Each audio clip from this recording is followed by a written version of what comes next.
नमस्कार विद्यार्थियों, अपने बीए पार्ट सेकंड की इकाई 2 मूल अधिकार और मूल कर्तव्य ये लेसन स्टार्ट करेंगे, जो आपके पेपर सेकंड की भारतीय राज्य व्यवस्था का हिस्सा है। तो इसमें इकाई दूसरी में अपने मूल अधिकार और मूल कर्तव्य इस टॉपिक में से अपने पहले करेंगे मूल अधिकार। तो मूल अधिकार किस अनुच्छेद से किस अनुच्छेद तक है? तो मूल अधिकार अनुच्छेद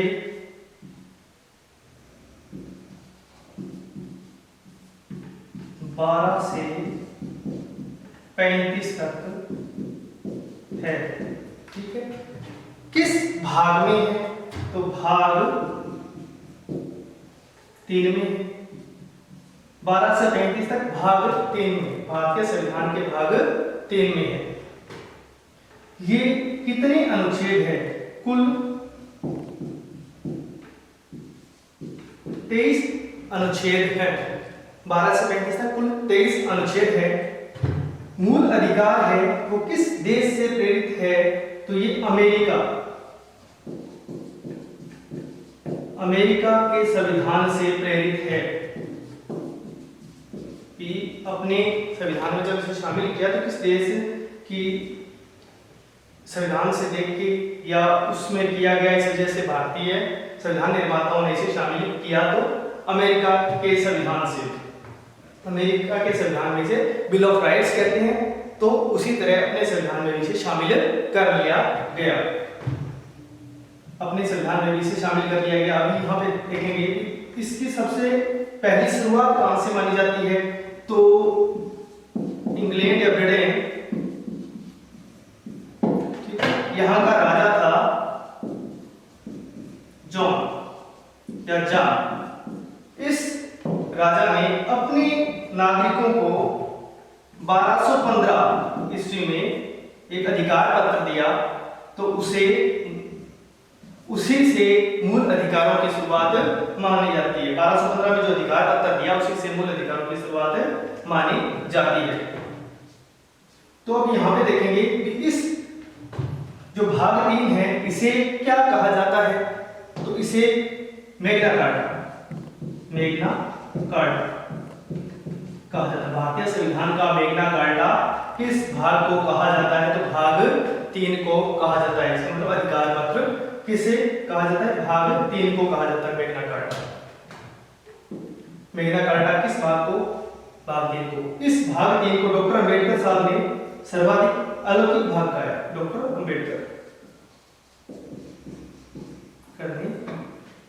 सर्वाधिक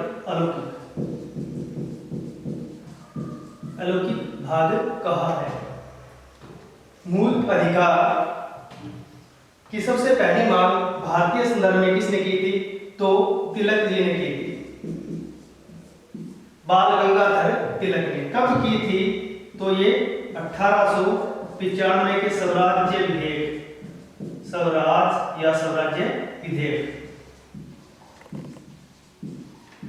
इसके द्वारा सबसे पहली बार मांग उठी थी।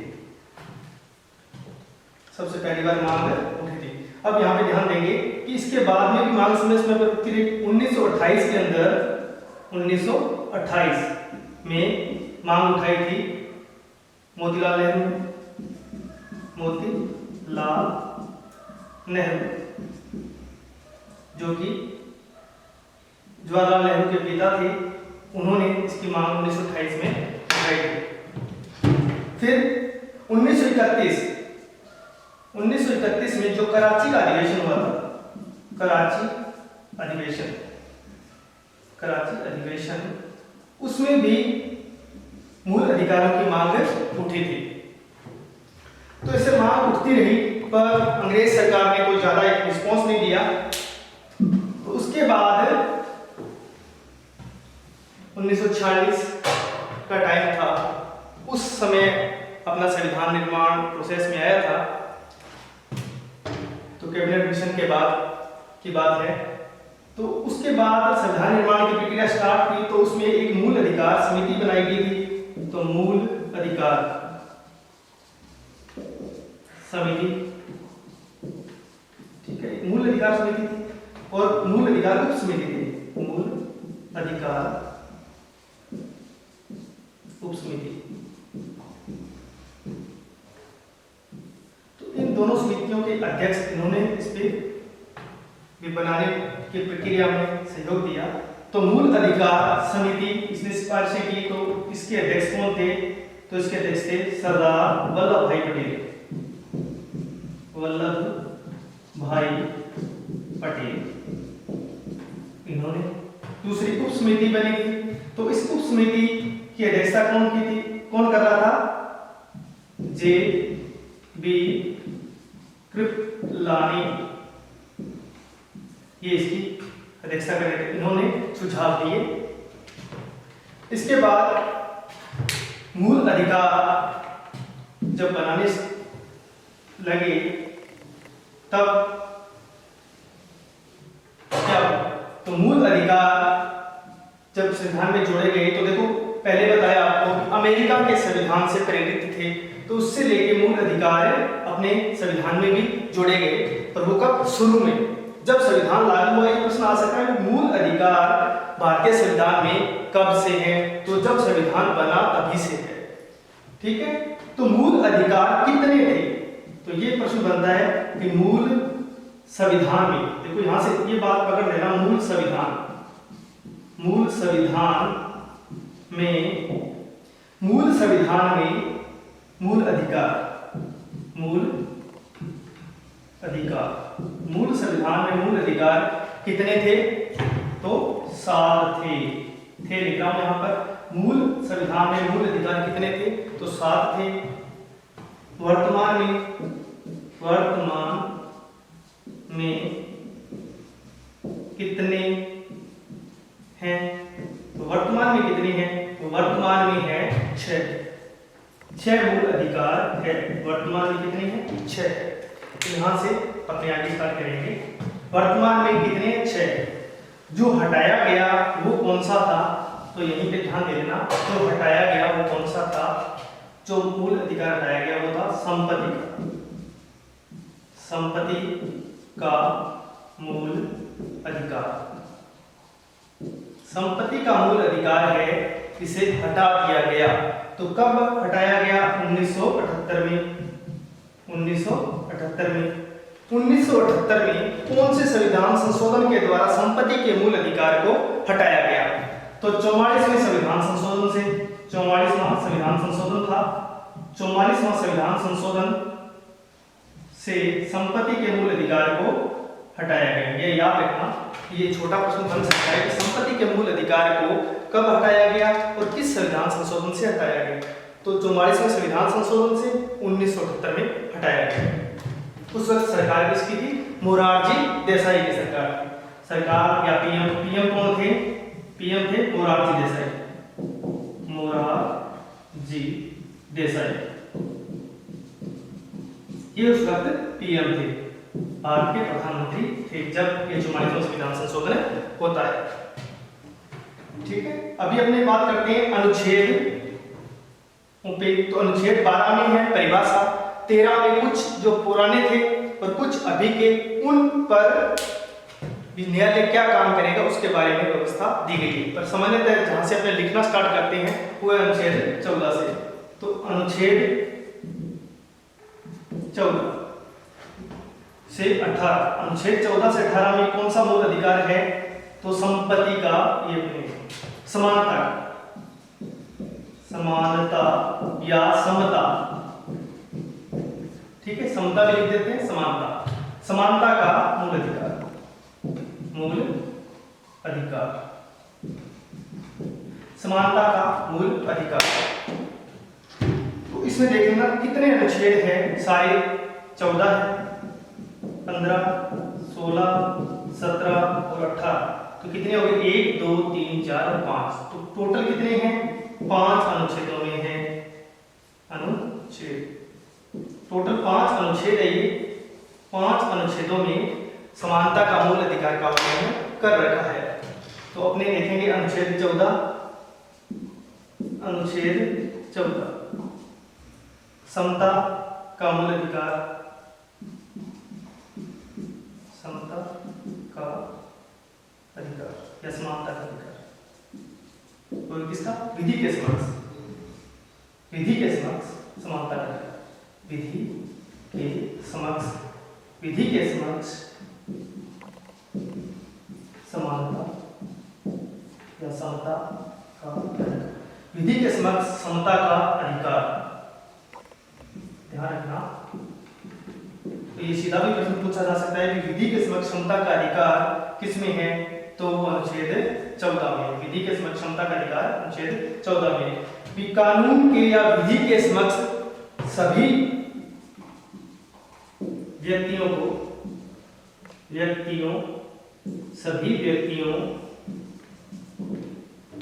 को समान समझा जाएगा। ठीक है, विधि के समक्ष सभी व्यक्तियों को समान समझा जाएगा। विधि का समान संरक्षण और विधि के समक्ष समता। ठीक है, दो बातें इसमें ध्यान देना। विधि के समक्ष समता एक तो विधि की क्षमता है, विधि के समक्ष क्षमता और विधियों का समान संरक्षण, विधियों का समान संरक्षण।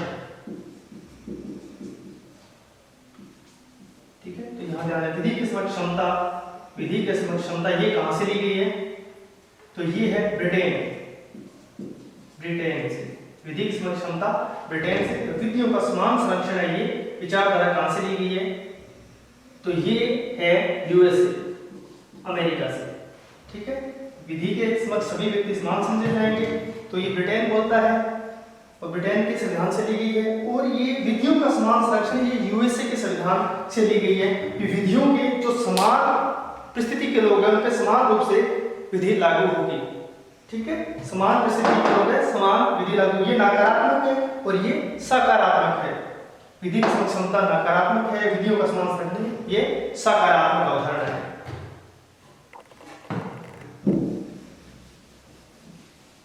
अब ये अनुच्छेद 15,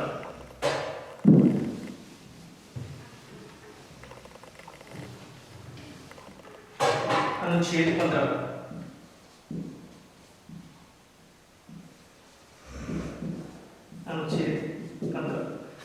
धर्म मूल वंश, धर्म मूल वंश, जाति, जन्म स्थान, धर्म मूल वंश, जाति, जन्म स्थान के आधार पर किसी से भेदभाव नहीं करेगा। राज्य का मतलब देश से, राज्य किसी से भेदभाव नहीं करेगा, किसी से भेदभाव नहीं करेगा, धर्म मूल वंश, जाति, लिंग को ध्यान देना, लिंग, जन्म स्थान। ठीक है, धर्म है, मूल वंश है, जाति है, लिंग है, जन्म स्थान है, इनके आधार पर राज्य किसी से भेदभाव नहीं करेगा। ये कहता है अनुच्छेद 15। चाहे वो किसी भी जाति से हो, किसी भी धर्म से हो, कहीं से भी उत्पत्ति हो, किसी भी से, ठीक है, किसी भी लिंग का हो, चाहे पुरुष हो महिला हो, जन्म स्थान उसका कोई भी हो, इस आधार पर राज्य किसी भी नागरिक से भेदभाव नहीं करेगा। तो राज्य नागरिक की बात आ रही है, ठीक है, किसी भी नागरिक से भेदभाव नहीं करेगा या किसी भी व्यक्ति से भेदभाव नहीं करेगा, किसी भी व्यक्ति से भेदभाव नहीं करेगा। ये व्यक्तियों को प्राप्त है, चाहे अपने देश के हैं चाहे विदेशी हैं, ये राज्य किसी भी व्यक्ति से भेदभाव नहीं करेगा। किनके आधार पर? किसी भी व्यक्ति नहीं, अभी यहाँ पे नागरिक ही रहेगा। 15 है, 14 है व्यक्तियों के लिए और 15 है नागरिकों के लिए। नागरिक किसी भी नागरिक से भेदभाव नहीं करेगा। ये ध्यान रखना। अनुच्छेद 15 है, 16 है, 19 है, 29 है और 30 है। यहाँ पे मैं आपको बता देता हूँ एक बार। अनुच्छेद 15, 16, 19, 29 और 30 ये भारतीय नागरिकों को प्राप्त है।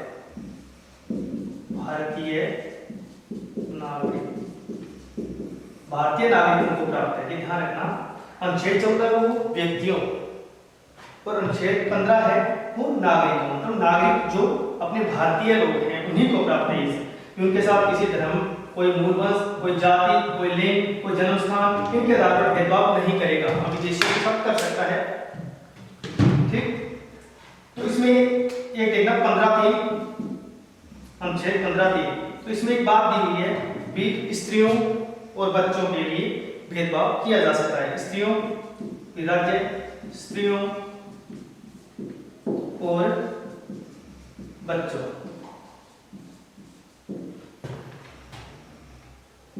के आधार पर आरक्षण या संरक्षण आरक्षण दे सकता है, दे सकता है।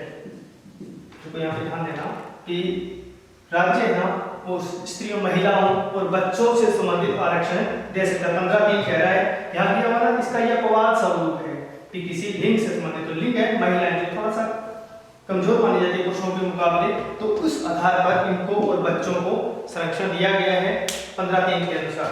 15(4) ये आरक्षण की बात करता है।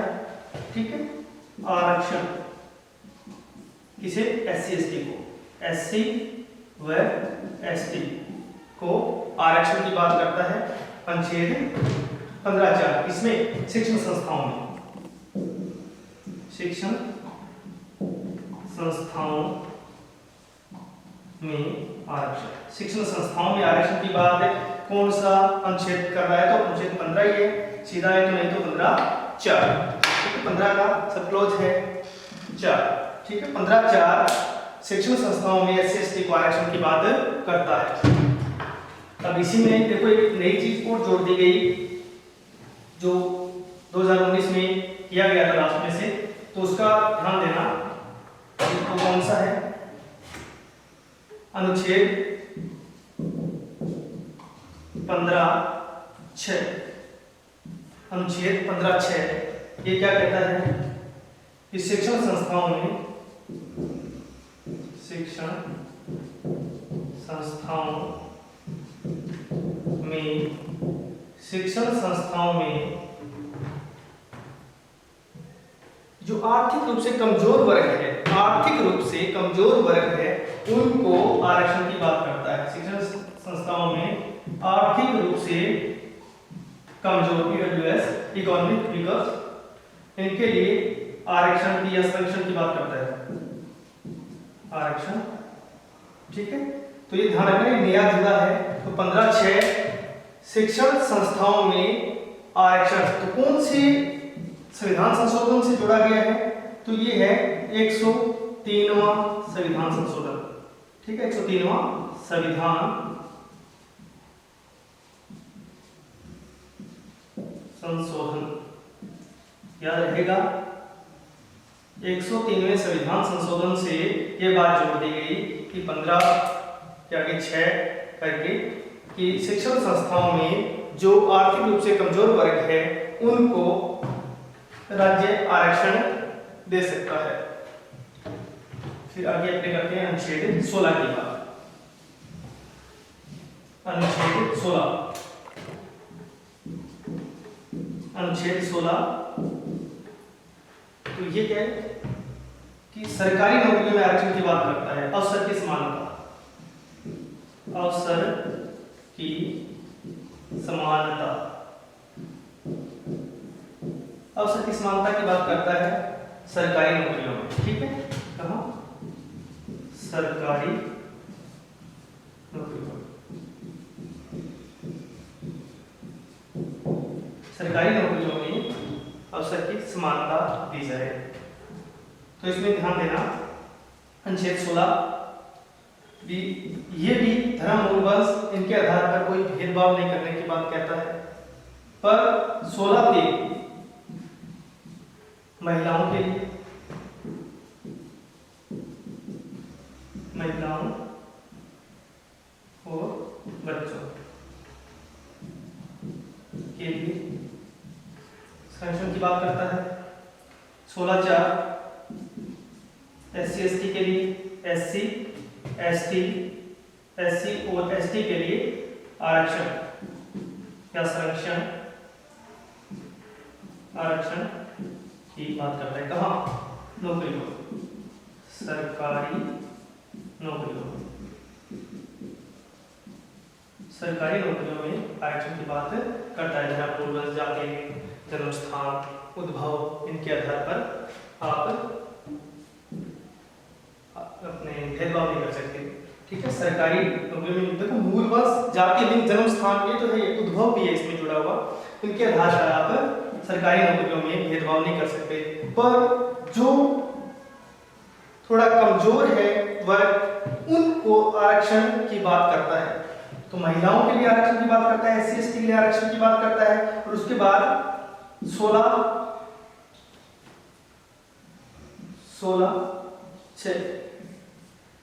16(6) में वही ईडब्ल्यूएस, ठीक है, ईडब्ल्यूएस को सरकारी नौकरियों में आरक्षण, सरकारी नौकरियों में आरक्षण की बात करता है। इकोनॉमिक स्पीकर के लिए 10% की आरक्षण दिया गया है।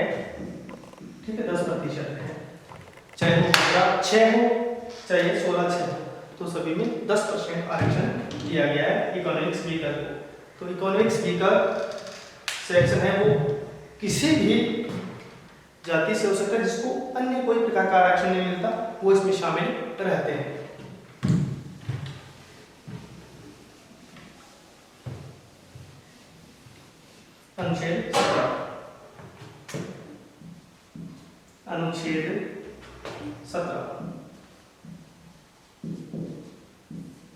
अनुच्छेद 17 क्या बात कर रहा है? अस्पृश्यता का आंदोलन, अस्पृश्यता या छूत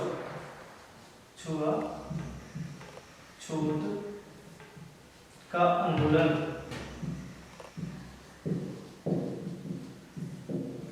या रोक। ठीक है, इसकी बात करता है, अस्पृश्यता पर रोक की बात कर रहा है कौन? अनुच्छेद 17। भी किसी भी जाति को आप ये नहीं कह सकते भी ये छोटी जाति का, ये बड़ी जाति का है। इस आधार पर आप उसे कहीं बैठने से, कहीं आने जाने से उस पर रोक नहीं लगा सकते आप। अस्पृश्यता एक कानूनन दंडित करने की बात करता है कि जो भी छुआछूत की बात करेगा उसे कानून, बाकायदा इनके लिए कानून बने हुए हैं, तो वो उसे सजा देगा। 1955 में कानून बनाया था, 1955 में। ठीक है, अस्पृश्यता निवारण, अस्पृश्यता निवारण पर उसमें भी संशोधन होते रहे और 1989 में भी उसमें संशोधन किया और उसके द्वारा इसे सिविल या नागरिक अधिकार का दर्जा दे दिया गया। अस्पृश्यता का अधिकार है ये भी। अस्पृश्यता 1989 का भी SC/ST एक्ट है ना, SC/ST एक्ट, SC/ST एक्ट, तो इसके द्वारा भी सजा का प्रावधान है। इसमें थोड़ा कठोर करते गए हैं इसे। 1955 में ठीक था, उसके बाद फिर भी उसमें सुधार की गुंजाइश किया और अभी पीछे और भी किया था 2019 में, तो ये चल रहे हैं। तो जब भी इस पे कंट्रोल नहीं हो रहा तो थोड़ा उसे और कठोर कर दे रहे हैं। अब है अपने जो समता का अधिकार है उसका लास्ट है अनुच्छेद 18, अनुच्छेद 18 उपाधियों का अंत।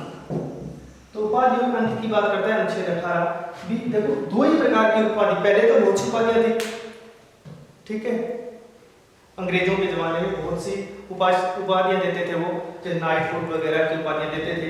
पर अभी सिर्फ और सिर्फ दो ही प्रकार की उपाधियां चलती हैं। कौन सी? एक तो चलती है सेना के क्षेत्र में, सेना से संबंधित, और दूसरी है आपकी शिक्षा से संबंधित, शिक्षा। तो सेना के लिए जो कर्नल, जनरल ये जो उपाधियां देख रहे हैं एयर चीफ मार्शल वगैरह, और इधर शिक्षा के क्षेत्र में जो भी डॉक्टरेट वगैरह की उपाधियां लेते हैं वो शिक्षा और सेना, इनके अलावा अन्य उपाधियों पर प्रतिबंध लगाया गया।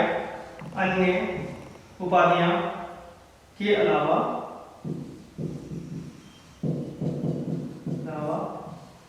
अन्य उपाधियां